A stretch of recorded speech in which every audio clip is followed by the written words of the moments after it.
స్తోత్రం. సర్వగస్సర్వవిద్భాను విశ్వక్షేణో జనార్దనః వేదో వేదవిదవ్యంగో వేదాంగో వేదవిత్కవిః. నామావళి. ఓం సర్వవిదే నమః. ఓం భానవే నమః. ఓం విశ్వక్షేణాయ నమః. ఓం జనార్దనాయ నమః.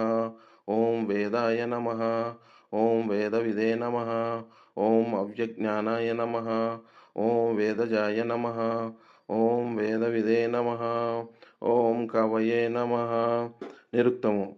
అన్నింటినీ సృష్టించువాడు, ఏ మార్పులను లేక ప్రకాశించువాడు, నాలుగు దిక్కుల యందును సర్వ రక్షవర్గము కలవాడు, భక్తుల విరోధములను పోద్రోలువాడు, తన వలన శాస్త్రములను లభింప చేయువాడు, వేదార్థము నెరుంగువాడు, వేదాంగముల కల్పించిన వాడుగాన వాటిచే సహిష్ణుడు, వేదమును తన యాజ్ఞగా గలవాడు, వేదార్థమును అనుష్ఠింపజేసి తన్మూలమున లభించు ప్రద్యుమ్నుడు, రమ్యముగా గాన్పించువాడు.